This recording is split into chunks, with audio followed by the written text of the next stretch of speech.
أهلا بيكم في بوت كامب جديد، والمرة دي مختلفة جدا.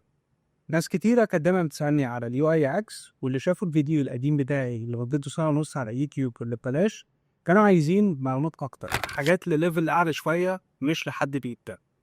وده الهدف من بوت كامب ده. بعد سلسلة الفيديوهات اللي كانت فيها أكتر من 60 ابلكيشن من أشهر الابلكيشنز اللي في مصر نجحت وناس كتيرة تابعتها وناس اهتمت بيها، واللي كنت بعمل فيها الريديزاين للابلكيشنز دي واطلع المشاكل بصورة شبه سطحية وسريعة، لأن الفكرة كانت إن الموضوع يتعمل بسرعة عشان يبقى ينفع يركب في الدقيقة بتاعة تيك توك وإنستجرام والحاجات دي. بقى في طلب عالي على فكرة إن طب ما ناخد ده بقى ونشوف شكل الأوديتنج وإن إحنا نعمل ريديزاين فعلا كبروجكت بيتعمل إزاي. إيه الخطوات اللي بنمشي عليها من أول إن إحنا نحلل اليو إكس لأن إحنا نوصل في الآخر لديزاين جديد محدود فيه المشاكل وفعلا يكون بيقدم قيمة وبيقدم فايدة للعميل بتاعنا. وده الهدف من البوت كامب. فأنا مبسوط إن أنت اتضميت معانا، والدرس ده هيكون فور فري لأي حد يقدر يتفرج عليه. فلو أنت مهتم ممكن تدخل تسكن وتشترك، إن إحنا هنبدأ في الراوند دي يوم 19، ولو في راوندز جديدة هتنزل هيبقى التاريخ بتاعها باين في الصفحة اللي إحنا فيها دلوقتي. أول حاجة هنتكلم فيها هو What is a UX audit، أو إيه هو اليو اكس اوديت ده. فاليو اكس اوديت ده هو الكلمة نفسها عبارة عن جزئين، اليو اكس والاوديت. اليو اكس اليوزر اكسبيرينس كلنا عارفينها في الحالة دي، سواء كان ابلكيشن موجود قبل كده او مجرد واير فريم احنا بنعمله لأول مرة وفكرة عندنا وبنعمل الشكل المبدئي بتاعها. ففي كل الحالات نعرف ان احنا نبتدي نعتبر ده اليوزر اكسبيرينس اللي احنا عايزين نعمل لها اوديتنج. الاوديت ده بقى هو ان احنا نعمل لها زي تقييم، نعرف فيه هل هي احسن حاجه، نطلع كل المشاكل اللي موجوده عندنا ونعرف فعلا نقيم الابلكيشن ده هل هو كويس ولا فيه مشكله. طيب ايه الطريقه بقى اللي نقدر نقيم بيها؟ لما تكون بتقيم اي حاجه فانت محتاج تسال شويه اسئله، بناء على اجابات الاسئله دي تقدر ان انت تعرف هل الحاجه دي كويسه وبتماتش الريكويرمنتس اللي انت عايز توصل له، ولا ممكن تتحسن بطريقه أخرى. فتعالوا ببساطه كده نفكر ايه الاسئله اللي ممكن نسالها لما نكون بنعمل اوديت. اول حاجه مهمه جدا في الاكسبيرينس بتاعتنا ان هي تكون سهله. فاول سؤال بيكون هل التجربه دي او الاكسبيرينس دي سهله. تاني حاجه هل هي واضحه، فباين كل التفاصيل، باين الاكشنز اللي محتاجه تتعمل للعميل بتاعنا، ولا هيتلخبط علشان يوصل للحاجه اللي هو محتاجها. طيب لو لقينا ان الاكسبيرينس بتاعتنا سهله ولقينا ان هي واضحه، ايه السؤال الثالث واهم سؤال حتى لو كانت سهله وواضحه؟ فهل هي بتوصلنا للهدف اللي احنا عايزينه؟ هل العميل لما بيستخدم الابلكيشن في الاكسبيرينس انا اعملها له دي بيعرف يوصل للهدف بتاعه بسهوله؟ فهل هو بيوصل في الاخر بيوصل للهدف بتاعه ولا لا؟ لان لو الاكسبيرينس سهله وواضحه بس ما بيوصلش للهدف اللي هو عايزه، او بيكون تايه في السكرين، ففي الاول وفي الاخر هي ملهاش لازمه او تعتبر فيها مشكله كبيره محتاجه تتحل. الفكره في الجزء ده مش ان احنا بندور على عيوب علشان ننتقد، الفكره ان احنا بنحاول نبسط التجربه على قد ما نقدر للعميل، وكمان نوصل للهدف بتاعنا اللي هو ان العميل يوصل للهدف بتاعه. لو الجمله دي معقده شويه تعالى افكها. الهدف بتاعي كبزنس هو ان العميل بتاعي يعمل الاكشن اللي انا عايزه يعملها. يعني لو انا مثلا في سكرين معينه، خلينا نقول السكرين دي بتاعه اوردر لاكل، ففي السكرين دي الهدف بتاعي كبزنس ان العميل يطلب الاكل ويعمل اوردر. الهدف بتاع العميل مش ان هو يعمل اوردر عشان انا اكسب، الهدف بتاعه ان هو جعان فعايز يختار الحاجه اللي هو هيبقى عايز ياكلها. فبيبتدي يبقى السؤال اللي عند العميل انا هعرف اوصل للحاجه اللي انا عايزها، هعرف اقلب في الاكسبيرينس دي وفي المنيو ده بسهوله والاقي كل الاوبشنز والاقي الحاجه اللي بدور عليها ولا لا.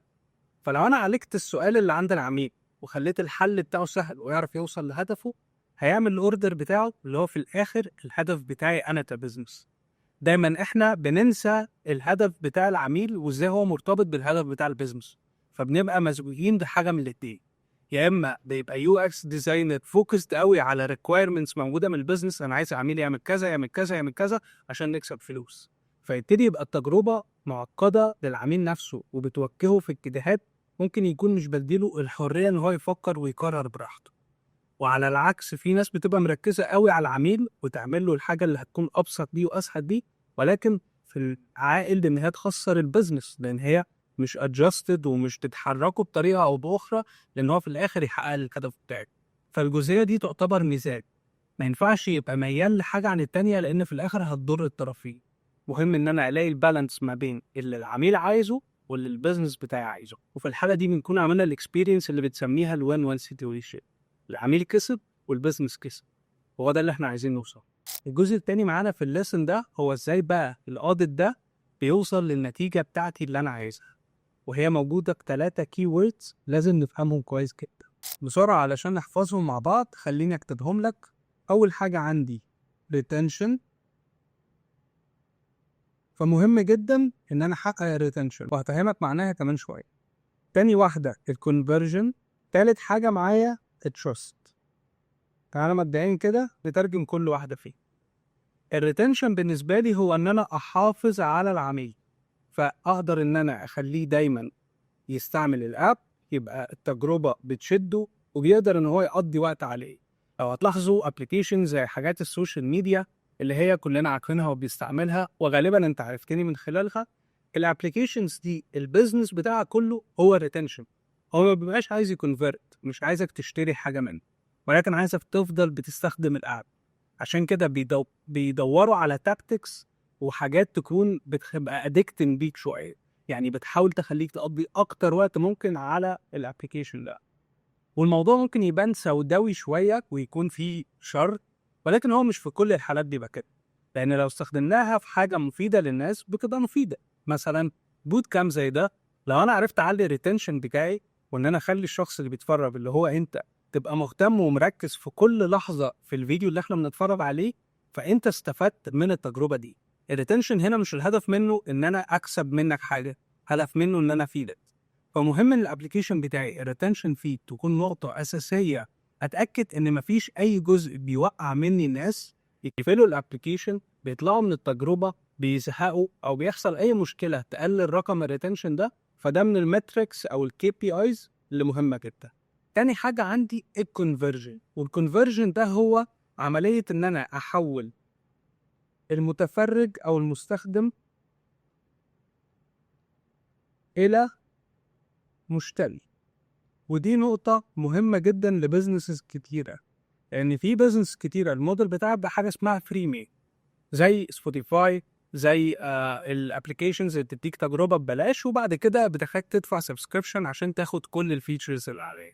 ففي الجزء ده بيكون مهم جدا ان انا اعرف اكونفرت المستخدم اللي بيستخدم سيرفيس الفري بتاعتي، الجزء اللي انا فاتحه له من غير ما يدفع فلوس، ولكن في الحالة بتاعت ان هو بيجرب الابلكيشن ده من غير ما اخسر ريتنشن، من غير ما اخليه يقفل ويقول لا ده ملوش لازمه، لا لازم اديله تجربه كامله ومهمه ومفيده، ولكن اديله هنتات وابتدي ازكه على ان هو يشتري.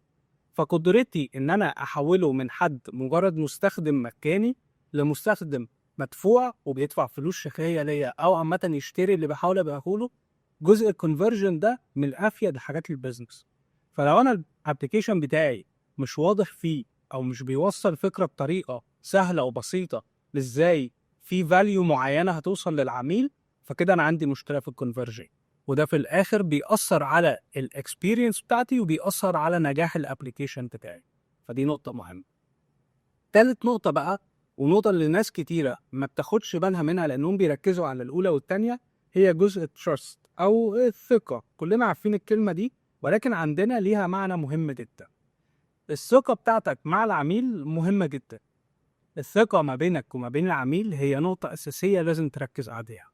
تقدر بكل سهولة إن أنت تخسرها لو حس العميل إن أنت بتحاول تباله أو بتحاول تقعده على الابلكيشن وقت زيادة عن اللي هو محتاجه أو.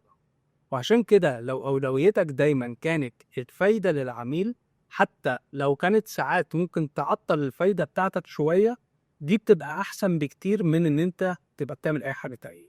العميل لو حس بأي مشكلة في البراند، إن الابلكيشن في جزء ما الألوان بتاعته مش ماشية مع جزء تاني، بيبتدي يحس بالقلق. حتى لو الموضوع هو مش ديزاينر فمش باين حتة البراندنج، عقله نفسه والسب كونشس بيلاحظ اختلاف وبيحس بعدم أريحية.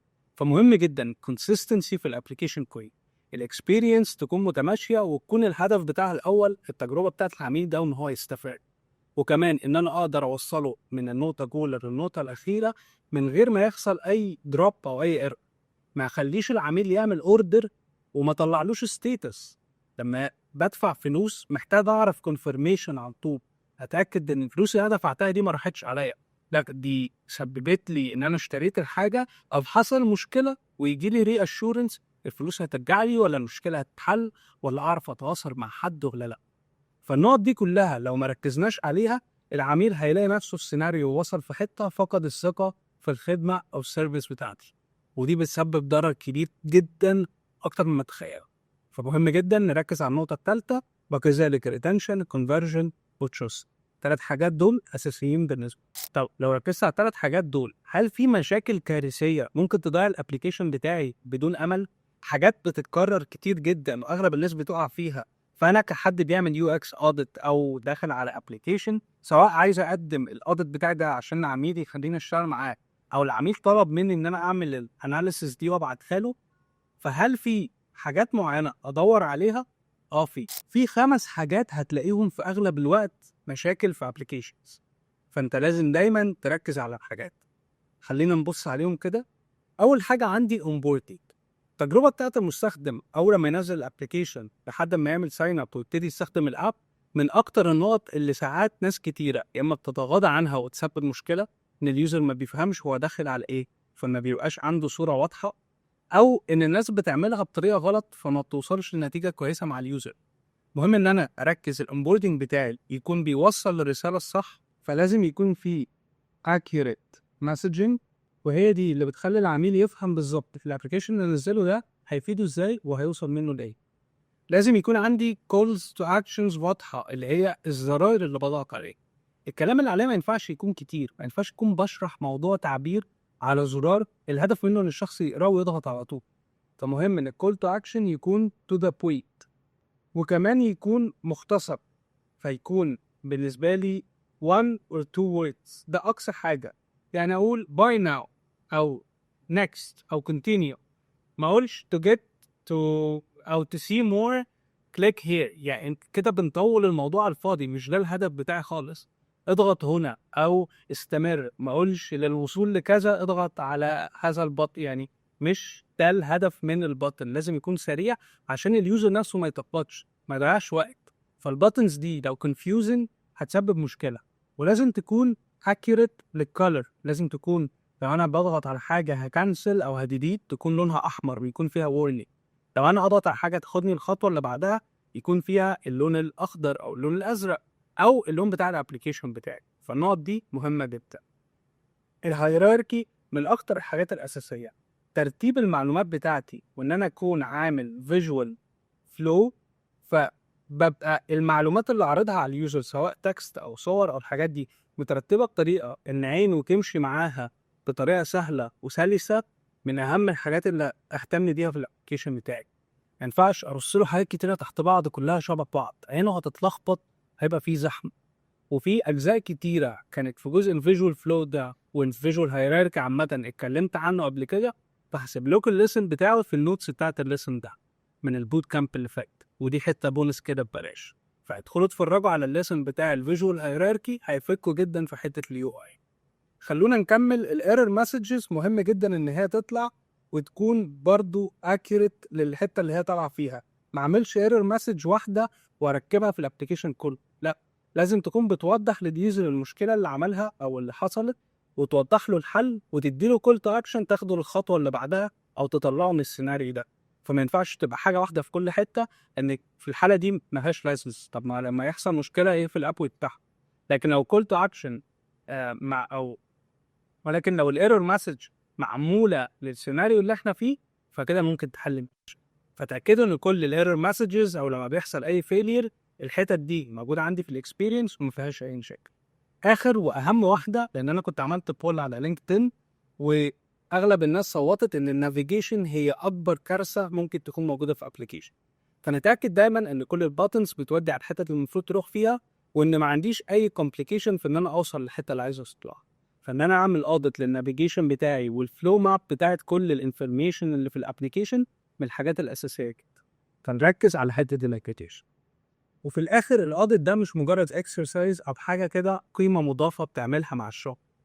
الاوديت ده استراتيجي ليها خطوات اساسيه، حاجات مهمه نركز عليها عشان فعلا نقدم فايده حقيقيه.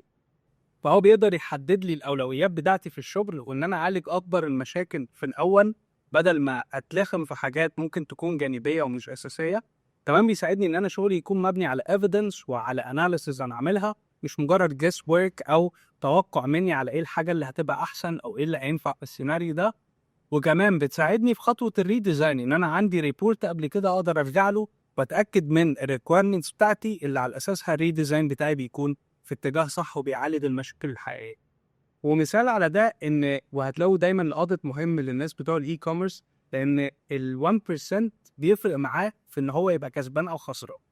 فالناس اللي بقى عندها اي كوميرس ستور دايما التجربه بتاعت التشيك اوت لو فيها اي مشاكل او اي ادونز هم حاطينها خطوات اضافيه بتعطل اليوزر، ده بيقلل في المبيعات.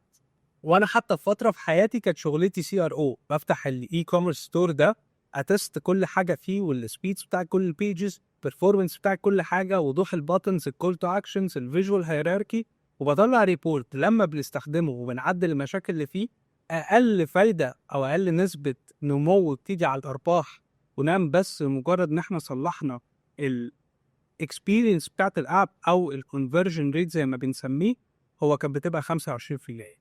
فتخيل انت البيزنس بتاعك، الموقع بتاعك، مجرد ان احنا عملنا له اودت وحاولنا نعالج المشاكل فيه، او انت قدمت الخدمه دي لحد عنده اي كوميرس، علت المبيعات بتاعته 25%. فتقدر ان انت من العائد ده او النتيجه دي للشغل تقيم فعلا قيمه الشغل ده وتعرف قد ايه هو ليه فاليو وقد ايه ممكن يعمل امباكت كبير جدا، وكمان تقدر يكون شغل زي ده بتعمله بالنسبه. فدي واحده من التراكس والامثله اللي ممكن تدوروا فيها واكيد هتفيدكم في المستقبل. في الاخر كده حابب اجمع، اتفقنا ان اليو اكس هي من الخطوات الاساسيه في الريديزاين وفي البروسيس بتاعتنا، خصوصا لما نشتغل على بروجكت موجود قبل كده. مهم ان احنا نمشي على الستبس بتاعتنا، نحافظ على الريتنشن، الكونفرجن والتراست مع العميل، ونتابع لو في اي مشاكل او اخطاء من الحاجات الشائعات اللي موجوده. ومهم جدا ان احنا نفهم الفاليو بتاعت اللي بنعمله حتى لو مش هندفع حد عليه فلوس، مهم لشغلنا احنا ومهم ان احنا نركز عليه. وطبعا في البوت كامب هنتكلم بتفصيل اكتر وهنعمل براكتسز اكتر، وهنشوف الفريم وركس اللي من خلالها نعرف نعمل اناليسيس كامله لابلكيشنز، لويب سايتس، والحاجات تانية كتير.